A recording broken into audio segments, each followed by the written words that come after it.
Thank you very much for the introduction. And welcome to everyone online today for this Internal Audit Insights, Trends and Forecasts. So I do intend to try and make this a little bit interactive for those that have joined the session, and we might just have one poll during this session. So I hope everyone online will be able to participate. If we just go to the next slide. Thanks, Trace. So what we're going to cover today is really looking at what is changing in the public sector risk space and influencing internal audit and those that are responsible for the internal audit activities of council, whether that they are the audit and risk committees or the CEO or whoever the person responsible in the governance framework. Going to try and break that down a little bit by state, having a look across what is influencing other states, if Queensland is seeing any different trends, and then really going to have a talk around Crowe's top internal audit areas, what we've seen over the past probably 2 years, given that we've been impacted by this wonderful thing called COVID during that time frame. And after that, just some insights and observations, and really just trying to look a little bit out towards the forward forecast and just see what might be some good hot topics to raise either with your current internal auditors, or if that internal audit function hasn't been fully established, what you would be looking in terms of your responses if you're going out to request some internal activities to be commenced. So what are we seeing in the risk sector space?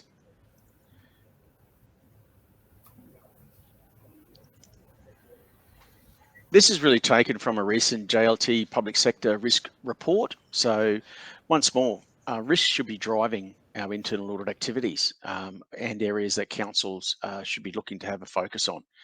So this report was released in 2021. It did utilise about 237 responses from senior local government executives throughout Australia, so it's not just in the Queensland area. And really just the highlights are some of the movements that have happened between 2018 across to 2021. If you have a quick look there, I've just listed the top 10. The report itself actually goes a little bit further than the 10 top risks. But it was quite interesting just to see that there is some that have remained very static there across the top line. You'll see financial sustainability continues to be one of the key risks facing local government or the public sector area. And I won't talk too much more just around those, other than to say, if we just spend a moment and have a look at those risks in 2021 around financial sustainability, cybersecurity, assets and infrastructure, disaster and catastrophic events, reputation, business continuity, climate change and adaptation, impact of the pandemic, statutory and regulatory requirements, and ineffective governance. I think was just going to pause there for just a moment and open up a quick poll. I've just listed those top 10 from 2021. And just invite everyone just over the next 60 seconds or thereabouts to select where you would see your top risks currently for your local government area. And then I'll just come back and share with you where I have seen probably the greatest trend, and where Crowe and our internal audit teams are also starting to see a little bit more attention coming in the local government space. And then I'll just have a bit of a talk a bit more about what that may mean.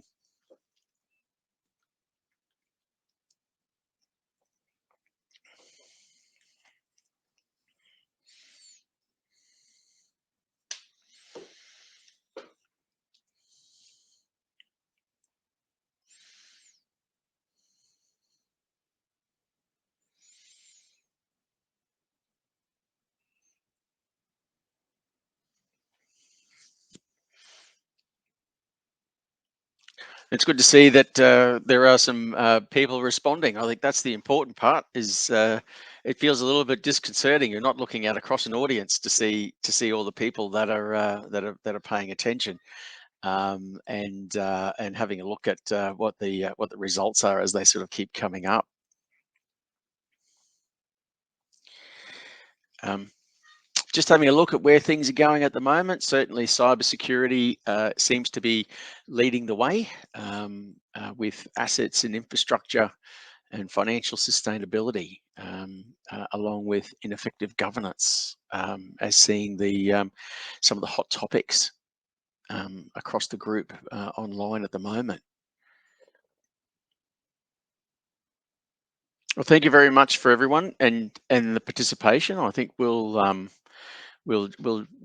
jump off the poll there, but um, interesting results. So, Tracy, if you wouldn't mind just popping to the next slide, I guess my observations and my takeaways from that report, and having had a read through the risk report. Certainly, the increased risk focus areas at the moment remain cybersecurity, and it's good to see that the poll supported that at 20%. That was one of the high ones. The other areas that I've looked at is disaster and catastrophic events, as one that has increased quite substantially over the last 4 years in relation to a risk focus area. Climate change and adaptation. So I guess they didn't rate a poll as highly across the group there, but once more, it has elevated in risk over the last 4 years. And the other one was of course, the impact on the pandemic. So um, they will be areas that I'm just going to delve a little bit further in terms of the presentation today. My interesting observation was the ones that have dropped off probably the most significantly. The theft, fraud, and/or crime as a focus area of risk for councils has certainly really dropped out of the top 10 over the last 4 years. Statutory and regulatory requirements, I think they've also seen probably a slide down in terms of the risk focus around councils, and that's been a gradual decline if you look at the slide deck there. Um, and environmental management, and I think environmental management though is being um, changed around to climate change and adaptation, along with disaster and environmental risk. So I guess from the observations that I had, those areas were really the key focuses that we have been seeing in terms of some of the trends across our experience with councils um, across Australia. So talking about the East Coast with New South Wales and Victoria, Queensland in particular. Um, I did promise that we would just have a little bit of a look at the breakdown of the top five risks across by state, just to see if there was any discerning differences. Just on the next slide. So having a look across the nationally, as I said, the financial sustainability, cyber assets and disaster across through Western Australia, Tasmania and South Australia, very consistent across those, although ineffective governance in Western Australia did get a little bit of more of a highlight there. And if we just go across to Queensland, so Queensland, very much with financial sustainability, cybersecurity, assets, business continuity, and reputation, and they seem to be, fairly consistent across the Northern Territory, Victoria, New South Wales. Although New South Wales does have disaster and catastrophic events popping up in their top five there. So going forward. What should internal audit focus on? And I guess my key takeaways out of those first few slides was really, I'm going to spend a little bit of time just having a chat about cybersecurity, the disaster and catastrophic events, climate change adaptation, and impact of the pandemic. They were probably the areas that I had identified from my read of where risks are, and also where some of the tone has been coming in relation to audit committees and the discussion that's happening in that environment. So, what should internal audit focus on in information and cybersecurity? Good governance remains the cornerstone for uh, our cybersecurity preparedness.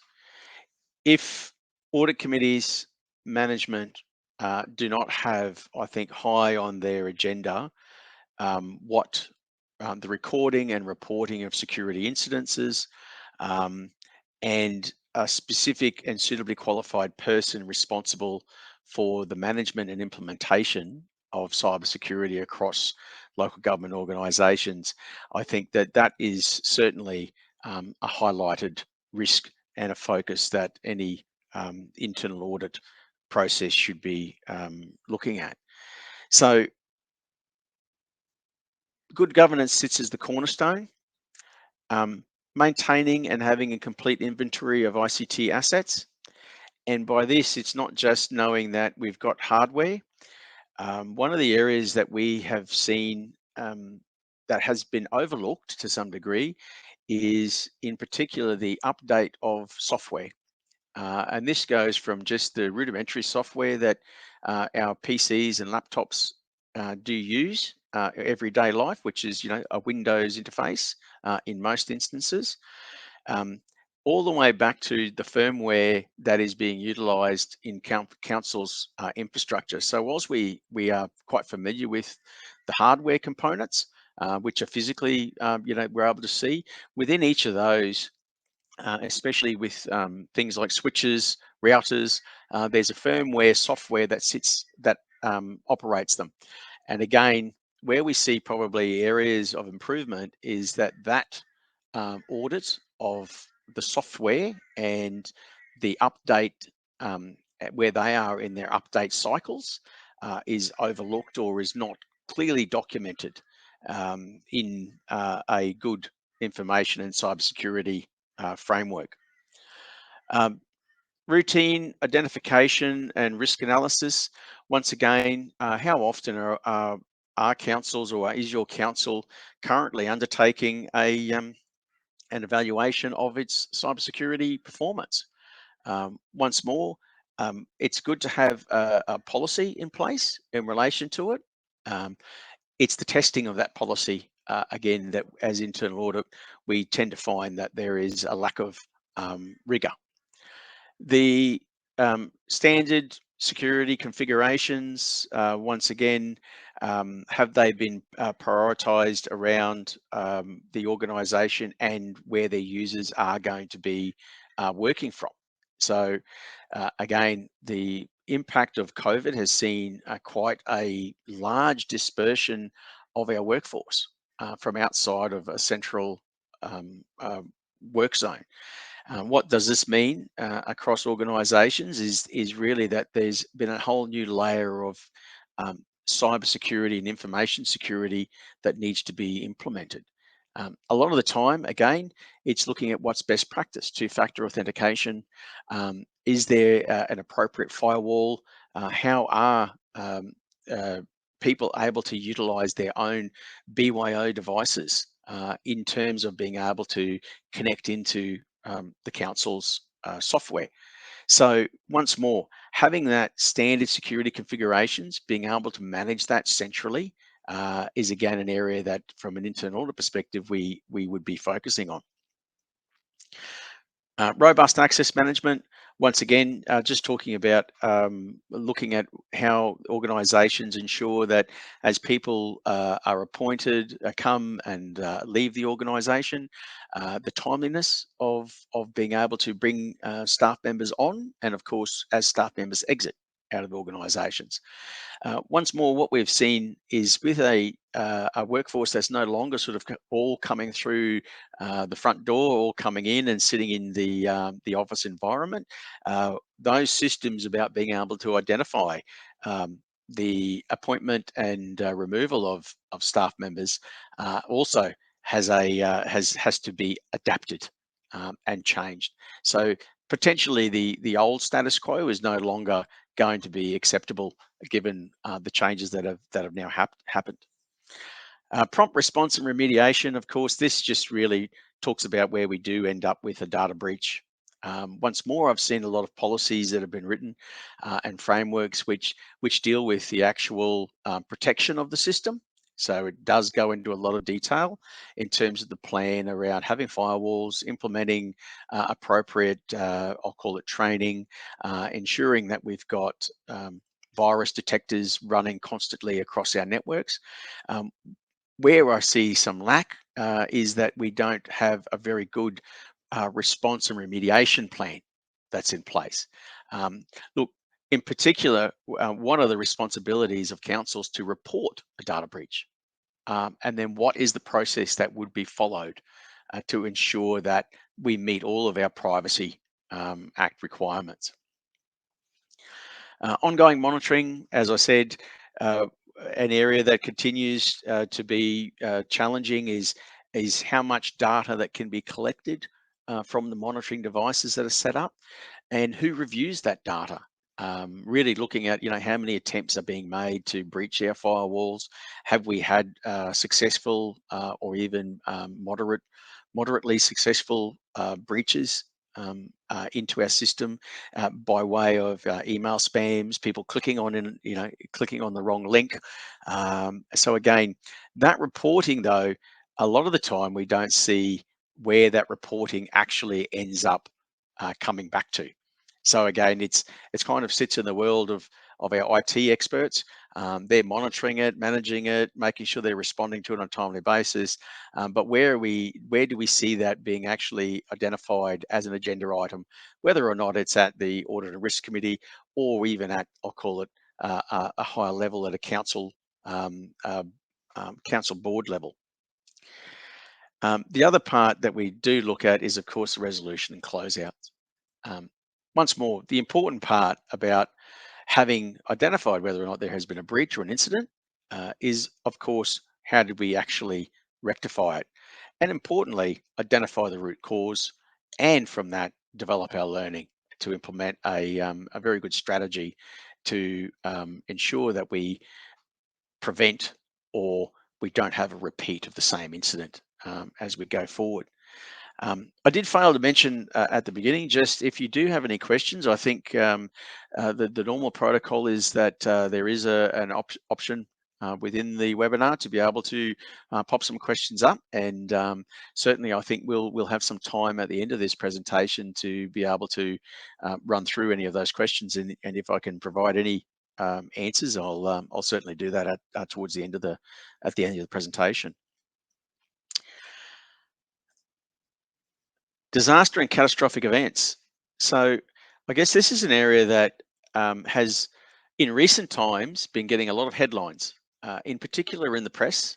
And it's the responses to those disaster and catastrophic events that seem to be the ones that get the most headlines and reputational impact on organizations. So once again, I think when we're looking at disaster and catastrophic events, there are always overarching arrangements that need to be enacted. And then the organization puts those in place and has to deliver on those. Some of the questions that we're looking at challenging is, has the organization formally assessed their potential business disruptions, disaster situation and crises? So once more, I think all organizations really work hard to have quality business continuity plans in place or disaster recovery plans. Once more, I think the appropriateness of testing those is not to wait for a disaster to happen and then see if everything works. So once more, what we do focus on is what is councils or what are local governments' approaches to the continual testing of those disaster recovery plans. Once more, the business continuity management should have a variety of different scenarios in place, and they should also be looked at. Again, what are the underlying assumptions about what is the best case scenario? What is a likely scenario in the event of a disaster? And of course, where is the worst case scenario and what would that look like?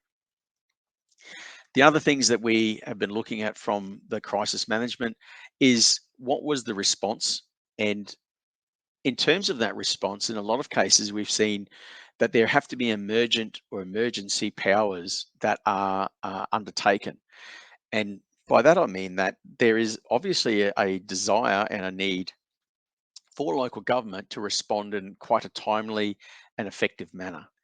Um, where that then poses some issues is that during that time frame, the normal application of internal controls for the organisation are either overridden or overlooked. And in some cases, that's written into the disaster recovery plans that councils do have in place. And that may well look like that, any emergency expenditure up to a particular value doesn't need to go through the normal traditional purchasing requirements, whether it's getting quotes, getting approvals. But what they normally then have is that there should be a review of all of those emergency expenditure post the catastrophic event or disaster, and that those should then be approved. Um, Now, once more, um, that kind of focus from organisations and from internal audit is really just challenging that there is an appropriate validation where those emergent or emergency expenses have occurred, and that they are still very much relevant for council and didn't exceed or didn't go beyond their uh, actual scope of delivering the response to the particular situation. I think one of the big questions that we do ask is, does the organisation clearly know how the business continuity plan um, is able to stand up, and whether the outcome from those is gets the optimal result. Now, once again, I mentioned about reputation. Um, I think the press doesn't really take a lot of prisoners. We always see that there is a headline about what didn't happen or what response didn't occur in the timeliness. There's certainly not a lot of focus that says how good a job council was able to do and the responses that they did achieve. So once more, I think it is really important that this continual review of our business our disaster and catastrophic events response needs to be happening not just following a disaster or a catastrophic event occurring. And once more, we would like to see, from an internal audit perspective, a greater focus on those unplanned tests.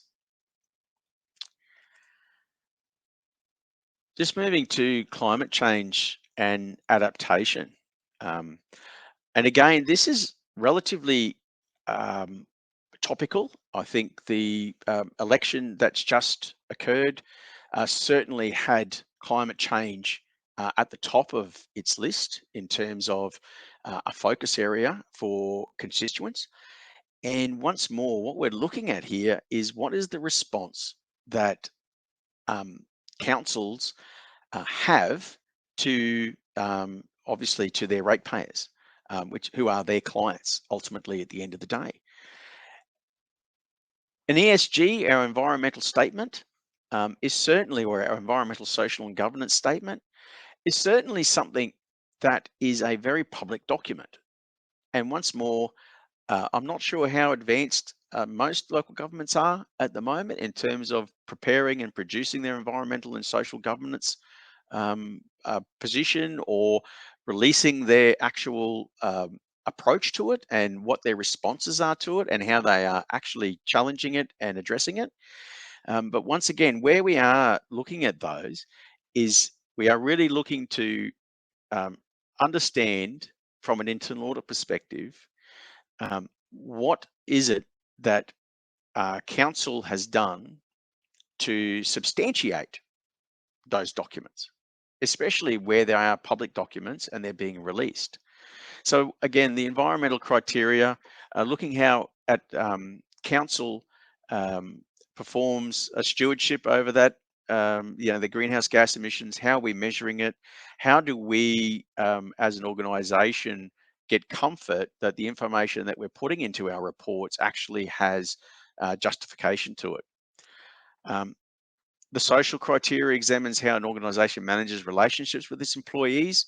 So again, we're looking at um, internally that organisations have got a very active and I think um, robust process which allows them to measure their employee satisfactions from an internal perspective. Um, Again, I think there's a lot of work that's happening in that space since the COVID pandemic, or the pandemic that we've really coming towards the end of, is that there is this real measure for employees to retain and keep them actively engaged with an organisation. I think they said that it was the great, it was the great resignation. What was expected from all of this. So um, having that social criteria embedded in councils' climate change and adaptation and their ESG is extremely important. And the governance relates to their internal process and leadership, including the executive remuneration, internal controls, assurance, shareholder rights, etc., and their ethical decision making. So once again, we come back to really a very high focus around the reputation that does um, impact on decisions that are made, and of course the way that all of our people in leadership positions do act. Part of that process that sits there is what are the actual internal processes that local governments do go through in terms of assessing the performance of their key management personnel.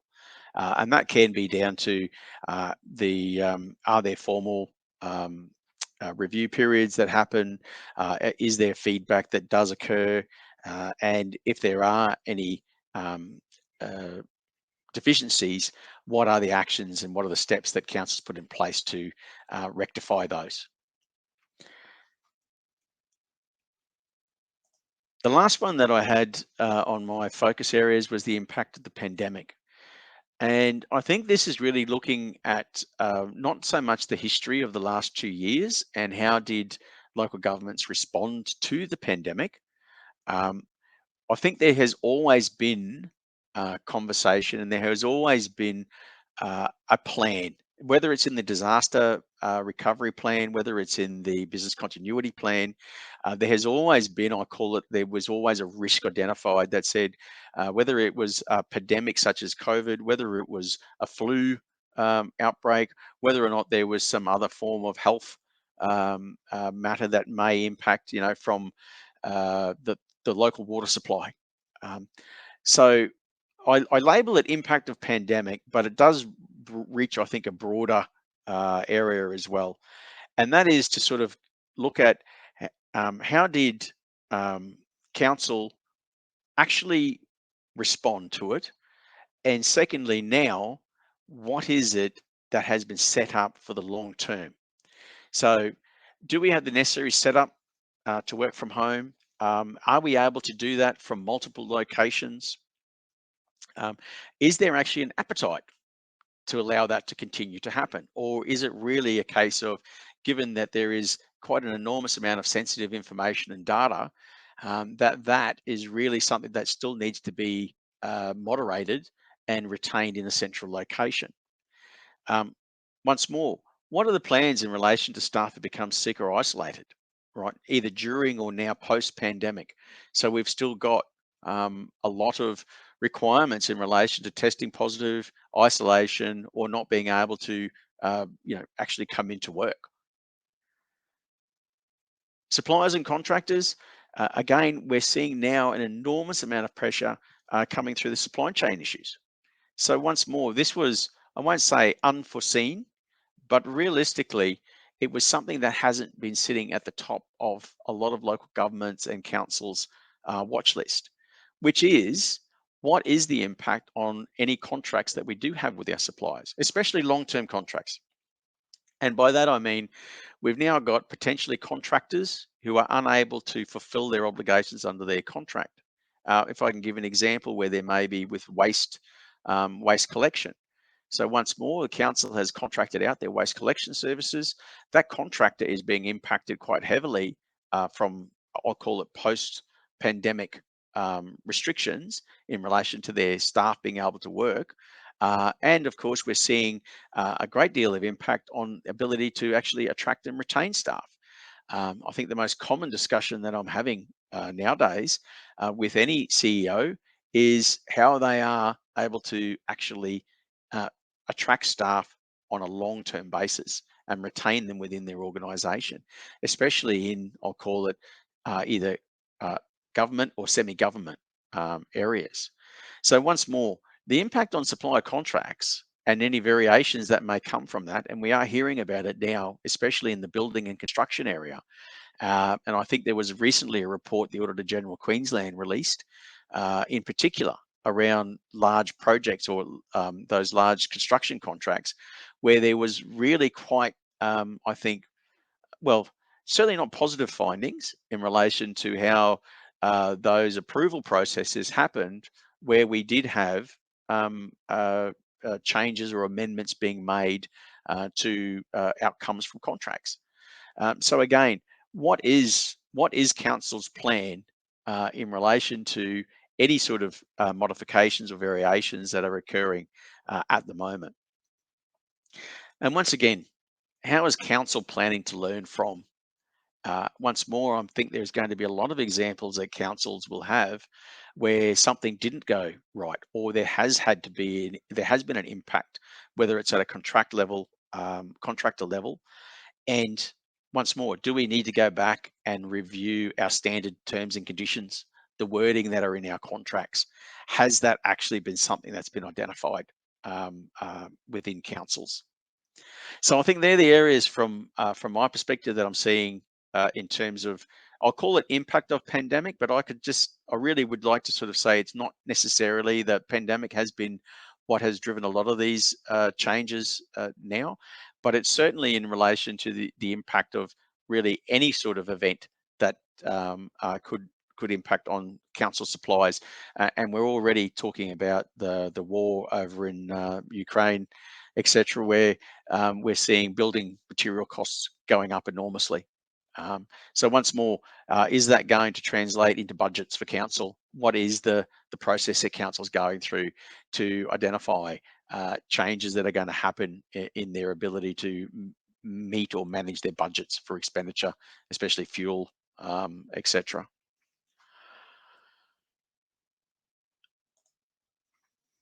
What are we seeing from our own local government and internal audits at Crowe?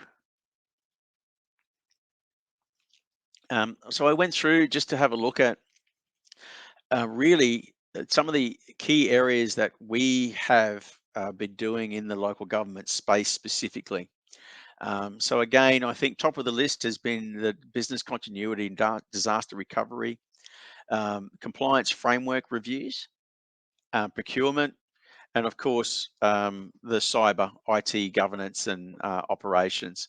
So they're probably the top four that have been, I think, on regular rotation across, and I'll say local government. I think potentially that does expand into other semi-government organisations, so where there are controlled entities of local government as well.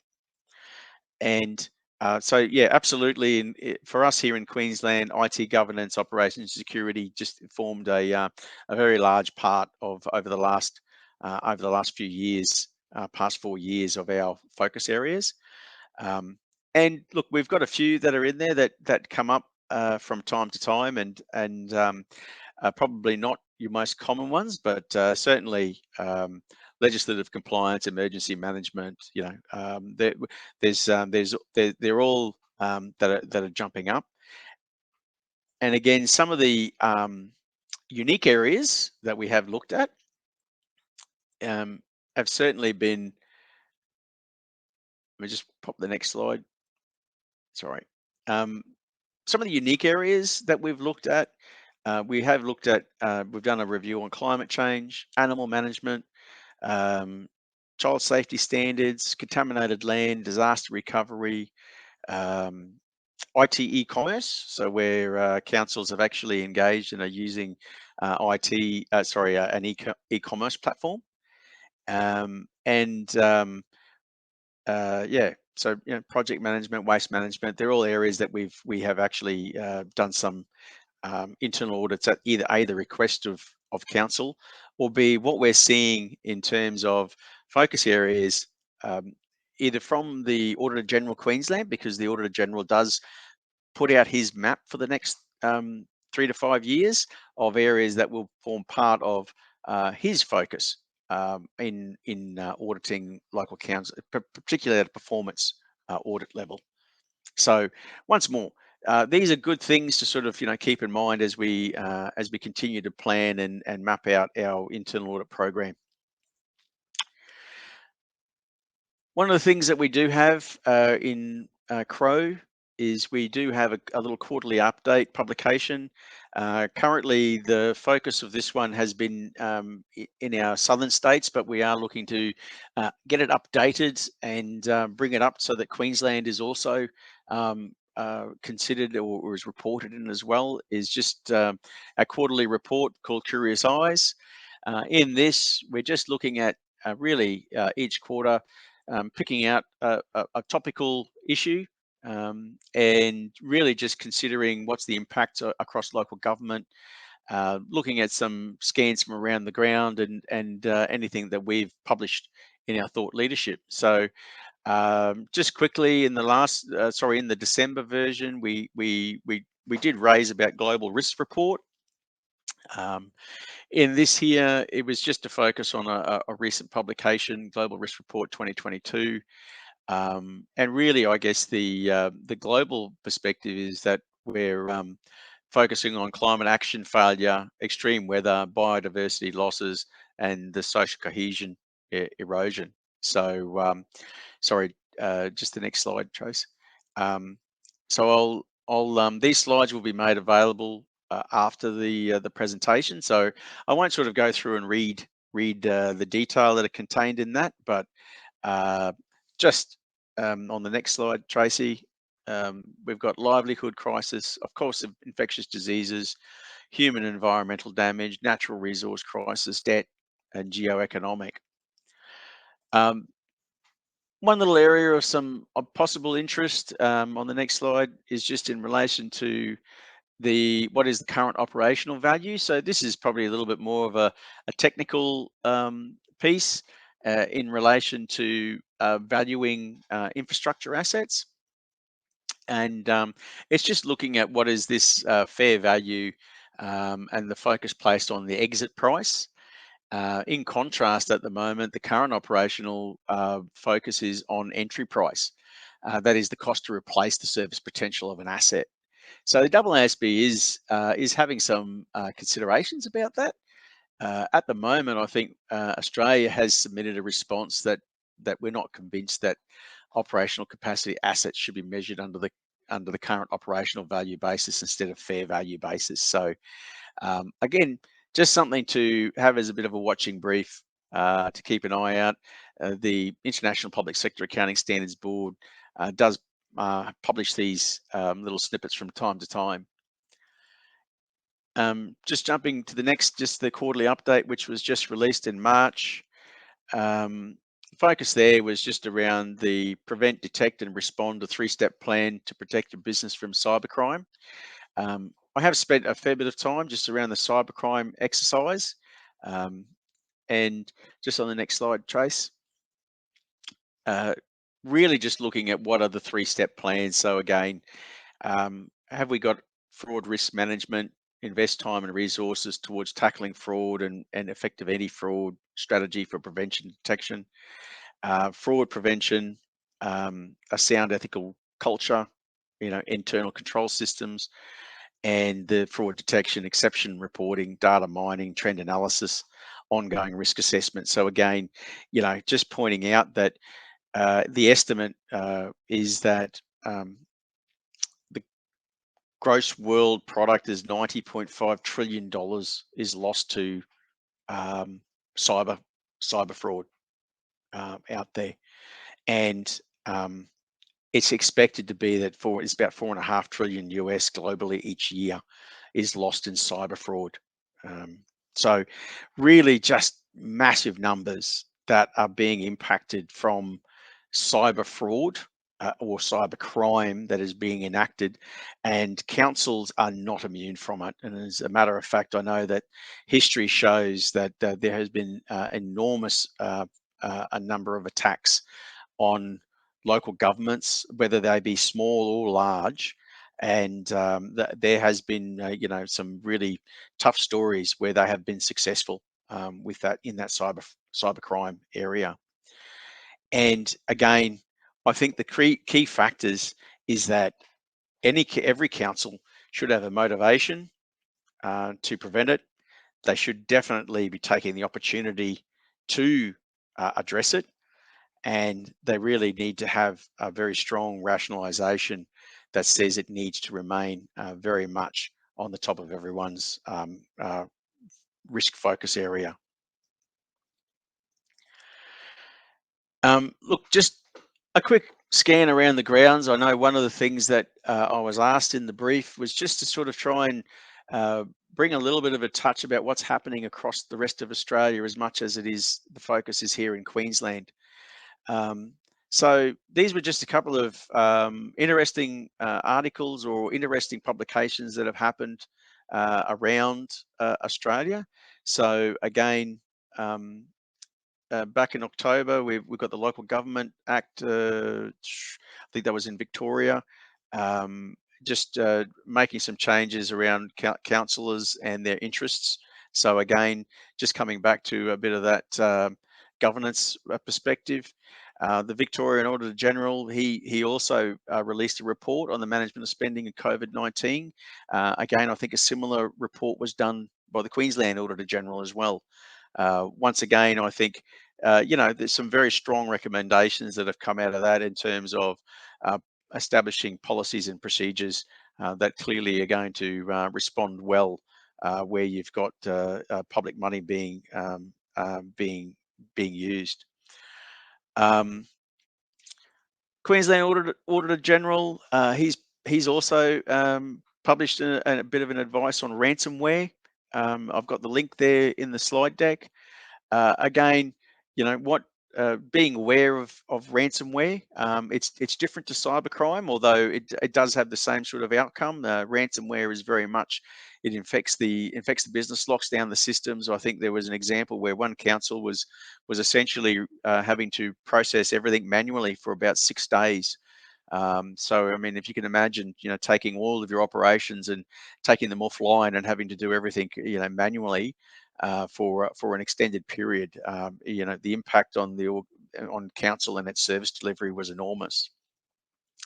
Again, I think the Auditor General Western Australia, just cyber security and local government, and probably most recently, and I'll again, a very topical point was that the Auditor General in Queensland has just produced the local government report, or his report on local government on external audits. He's certainly got some key recommendations in there around. Sorry, next slide, Trace. He's got some key recommendations in there in relation to internal audit and audit committee functions and activities. There is certainly a spot around financial statements maturity, but I think the key takeaway for me out of the report was that really councils need to assess their audit committees against their audit committee report. Every council is required to have an effective internal audit function under the legislation, but is not required to have an audit committee unless they are of a certain size. I think the part that was identified in the report is certainly that there needs to be an effective internal audit function.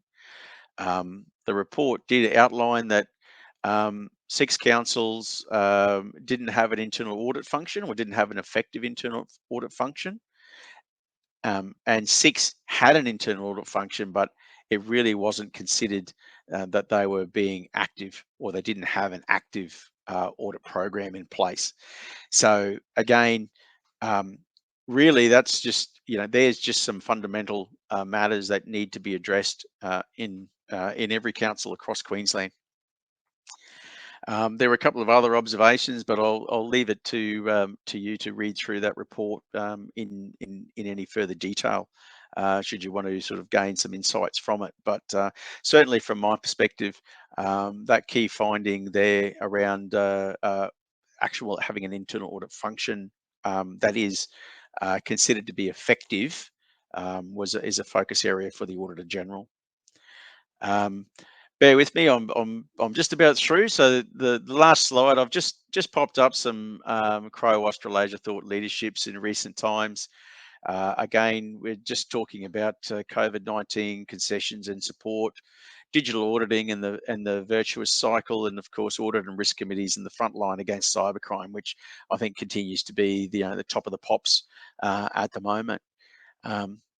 So with that, I'll flip to the last slide and say thank you very much to everyone for I hope hanging on throughout the last 45 odd minutes as I ran through what I think from our perspective at Crowe has been the trends and forecasts for internal audit.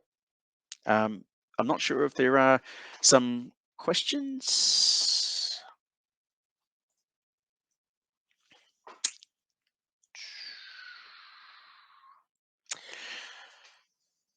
So I've got a few questions here. What's the most common approach small councils use to manage their cybersecurity in-house or outsource? And is one better than the other? And look, I've got to say that for small councils, what we consistently see is that the in-house is quite is not as common. So certainly we see a lot more outsourcing of that cyber approach or cybersecurity response. I've got to say that one of the challenges from an internal audit perspective that we see is that to some degree it's kind of a set and forget. So councils do say, look, we've outsourced our cybersecurity, or we've outsourced our IT function, and they're responsible for it. The challenge that I've still got is that look, whilst that is probably true from a contractual perspective, from council's perspective, you still want to understand what that cybersecurity provider or what that IT provider is actually undertaking. There are certainly quite a number of inquiries that should be made with those providers. And by that, I mean that we should be actually testing their internal systems in place. So no different to, from our perspective, we would be doing an assessment against the Essential 8, or we'd be looking at a maturity assessment on council. I think it's council's responsibility as well to make sure that whoever they have engaged to do those IT or cybersecurity contracts, that you are getting a very satisfactory responses from them when you make requests of the same nature. And so certainly from an internal audit perspective, we do that. We actually reach out and ask those providers to make sure that they've got good internal governance processes in place. We've just got, again, given the poor state of annual reports, not providing information on what councils have been up to in relation to existing plans.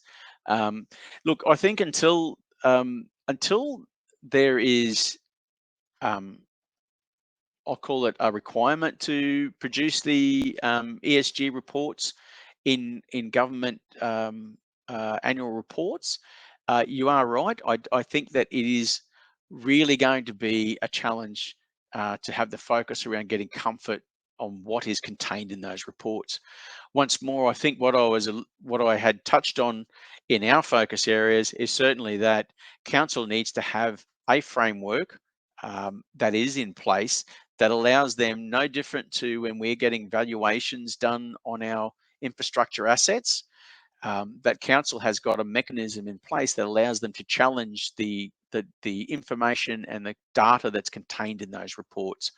And I'm not saying that they have to become ESG experts. It is just that there is an appropriate framework in place that allows those questions to be asked and for responses to be tabled on them. Once more, it's no different to having a very good valuation report, which outlines all of the estimates and judgments used by valuers. And should they have one as best practice? Look, I would always be supporting that an ESG should be something that council should be aspiring to. Once again, I think to a large degree we respond best once it becomes legislated or compulsory. Whilst currently it is more of a voluntary exercise, I think that's really going to be driven by what public expectation is. And if I can say anything from the last the federal election that's just occurred, if you have a inner city local government area, I would be very strongly suggesting that an ESG statement should be well and truly on the top of the list of having as part of your reports. I'll try and run through a few more of these. Yep. Does the council's dealing with climate change? Don't disagree. Not saying that council's climate change is the responsibility of council, but I think it's really just making sure that there is really strong communication about what councils are doing and what their response to it is. So whether that is, we're now buying electric cars, whether we are councils investing in, electric charging station infrastructure, even if it is down to the ability to have, solar panels on council roofs, that investment, reducing water usage wherever possible. I think they're all very clearly that local government doesn't need to be the absolute on the forefront. I don't believe that that's an expectation, but certainly I think are they there to demonstrate a response to it? It would be always good to see. Um, yes, look, are there common areas of internal audit observations? The most common one I would say that we end up as a recommendation, probably more than anything else, is that there's very good policies and processes that are in place, and so there is clearly a documentation element that has been complied with. Where we do see probably the most common is that either A, the review of that, or B, the actual testing of those. And by that I mean, I gave an example just around disaster continuity or business continuity plans, is that we have a very comprehensive business continuity plan. What we don't see a lot of is actual documented testing of that. So again, seen some excellent examples where disaster bodies, disaster sort of committees do come together, and they do some mock scenarios, or certainly I've seen one occasion where a council actually said, "Yep, we're going to mock that our IT system has been compromised and we need to go to backups and restore," only to find that the last backup they had was from about 2 weeks ago, because internally in the system the backups were failing. You know, and so it wasn't until they actually went and looked at it that we identified that there was a problem there. Um, Yeah, monitoring, managing outstanding audit issues. I did highlight um, about the Auditor General's report about having an effective internal audit function. Um, Whilst audit committees are not required in every council, they are in large councils. Um, uh, the actual managing of any outstanding audit issues is really a key fundamental issue. So if you don't have an audit committee, and really that's being sort of taken up by, I'll call it the broader council, I think very important that the internal auditor appointed is continually bringing forward those, I'll call it outstanding items, or making sure that there is at least annually a check-in on those items that have been identified by the internal audit function and how they are progressing. Again, the best practice is to have a particular either audit executive, internal audit executive, so that a person internal in the council who actually is really going to be the focal point, because if it's a contracted internal audit function, sometimes getting that traction is very difficult, right? So there does need to be that internal audit engagement leader internally within the organisation to make sure that those reports are being tabled or at least being reviewed. And I think an internal audit also just needs that support as well. I might leave it there. There might have been one or two other questions. Michael, I'm just conscious of time, so. Yeah, look, thanks, John. Very, very interesting session. I think my observations and from the things that you've had in there are that don't underestimate the value of a BCP. Having gone through a cyber incident, significant one in a local government context, you know, the fact that we had a BCP in place and could actually utilise that was of the essence, particularly time-wise, when you're dealing sometimes with these incidents. It's minutes and hours that could mean the extent of the damage that's caused, particularly when you have an external sort of infiltration of your network. So yeah, that's a very important one. The other one is the ongoing challenge, I think, for councils with their internal audit issues and recommendations, and addressing those in a timely manner. Due to resourcing and other pressures currently on finance teams and other areas of councils, but look, very valuable thing. Plenty to think about, I think, for our members. And as I said earlier, very topical given where we're at in our reporting cycle, and coming up to end of financial year. So look, thanks again, and appreciate Crowe's support of the LGFP. So thank you. And look, just wrapping up for everyone, just a reminder, our Finance Professionals Forum will be occurring in July, 21st of July in Brisbane, 28th in Cairns. So I encourage you all to, if you haven't received an email, jump on our website under our events page, and you'll see a registration link there. So encourage you all to get some face-to-face networking in if you can. Good events, well supported last year, so encourage you to attend. And look, our webinar series continues next month, 23rd June. We have Local Buy on board to present and looking at all things procurement. So again, encourage all finance professionals or in the procurement space, or if you have colleagues, procurement colleagues, encourage them to jump on that webinar, and we'll see what Local Buy has to say to assist us all. So look, again, thanks everyone for your time, and we'll see you next month. Take care.